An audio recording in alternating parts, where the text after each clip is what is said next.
Hello biology buddies, I hope you and your family are well. This is lesson 2 in the plant hormone topic from Unit 5, Homeostasis and Response. The first lesson was on auxins, phototropism, and geotropism. This lesson is going to be on hormones and their commercial uses. Let's take a look at what we're going to be doing. We are going to recall 3 plant hormones. There's 3 different hormones on the AQA GCSE spec that you need to know. We're going to describe the effect of each hormone on the plant, and then we're going to be able to explain how each of those 3 hormones can be used commercially. So, for example, in agriculture. We will start by naming the hormones. There are auxins, which we spoke about in the last lesson, the previous lesson. There are gibberellins, and there is ethene. For those of you who have got on quite far with your chemistry, you'll know that ethene is an alkene, not an alkane. You should be able to describe its structure, and that comes up in the later units of the chemistry specification. Auxin. We know from the previous lesson that auxin is responsible for cell elongation and growth in plants. So in the shoot, auxins stimulate elongation. In the root, it inhibits elongation, and that has an effect in terms of geotropism and phototropism. In terms of the use of auxins in commercially, we're going to focus mainly on weed killers and on cloning. We will start with weed killers. Weeds are generally broadleaf, they have wide leaves. Grasses and a lot of agricultural crops have narrow leaves. So you can make a weed killer that just targets broadleaf plants like weeds. And auxins play a big role in those weed killers. So if you were asked for a use of auxins commercially, you can talk about weed killers. It's going to kill weeds but doesn't affect the grass or the narrow leaf plants.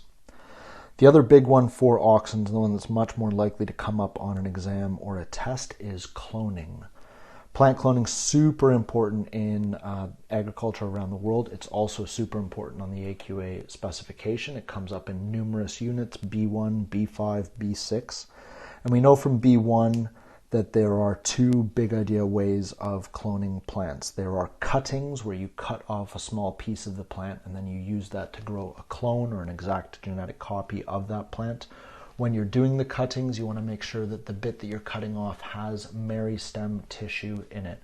Meristem, as you know from Unit B1, is unspecialized plant tissue, so it's sort of like stem cells in animals, where that tissue can differentiate, it can specialize to become a number of different specialized cells. So for example, in B1 and B2, you would have talked about meristem becoming xylem, which is the tube inside the plant that carries water from the root to the leaves. It can also differentiate to make phloem tissue. So meristem, really important word. Cell culture, you're going to go even further, and instead of having a piece of the plant that you're cutting off, you're actually going to take individual cells from that meristem, and you're able to grow, because it's an unspecialized cell, you're able to grow an entire new plant just from that. Auxins are really important in cloning because they are going to tell the cutting or tell the cell culture to grow shoots and to grow roots. Often you'll see in cuttings, or if you go down to your local garden center, rooting powder. Rooting powder has a lot of auxins in it, amongst other things, and that encourages the cutting to start to grow roots. Obviously, the plant's going to need roots in order to be able to grow.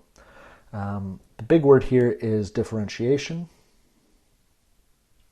So as the cutting or as the cells are developing and becoming an actual organism rather than just a piece of an organism, they need to start to create new cells.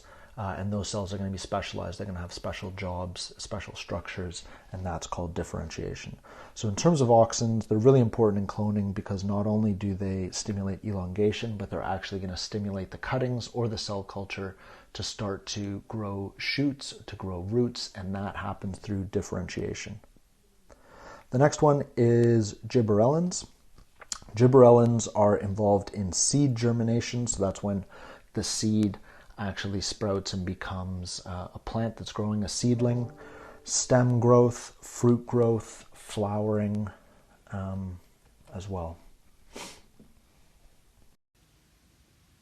we go back to the idea of seed dormancy, seeds can stay in the soil for a really, really long time and not do anything, just basically be inert. And essentially what can happen is once the conditions are right for that seed to start to germinate, so it could be temperature, it could be presence of water, it could be nutrients that are in the soil, all of a sudden that seed is going to sprout its seedling and start to grow. And it's the secretion of gibberellins that is going to kickstart that process. In terms of the uses of gibberellins, the big one then is ending seed dormancy. And the reason you might want to do that is to get plants to start growing out of season. So by applying gibberellins to them, you can actually get the seeds to germinate at a time in the year when they wouldn't normally, which means you can get plants, some plants throughout the entire year. You can also use gibberellins to induce flowering. So you can get plants to flower out of season and sell the flowers if that's what you're looking to do at different times of year rather than having to wait for the correct season for those flowers to appear.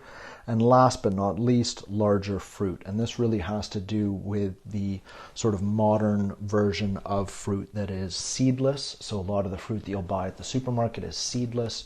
In nature, you would probably find those fruits to have seeds. That's how the plant can continue and produce new plants, is through the seeds. So today in modern times, we've developed seedless fruits because we don't want to have those seeds in our mouths when we're eating the fruit. It's an inconvenience, so we've gotten rid of them. But when you make seedless fruits, a lot of the time what happens is those fruit are quite small. They don't get very big. But if you use gibberellins, then you can make large seedless fruit. Last one then is ethene. Ethene is a gas. It's produced by the older parts of the plant and by most fruits. And what it does is it causes fruit to ripen. It's basically all ethene does for the purposes of the AQA GCSE. It's important because if you are trying to harvest a fruit crop and then transport the fruit, if you wait until the fruit is ripe, then as you're transporting that fruit, it's going to get bumped along the way. Some of it's going to get squished. You're going to end up with a lot of bruised fruit. You're going to end up with a lot of damaged fruit. But what you can do is actually transport the fruit before it's ripe. So while it's still hard and wouldn't be very nice to eat. And if you transport it that way, it's much less likely to get damaged. Then when you get it to where you want to sell it, you can blast it with ethene, and that will quickly ripen the fruit. And then you have fruit ready to go.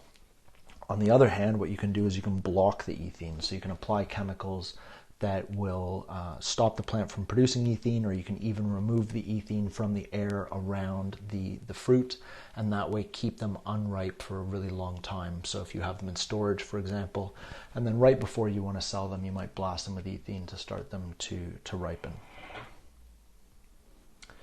Our outcomes for today was to recall the 3 plant hormones. So we need to remember auxin, we need to remember gibberellins, and we need to remember ethene.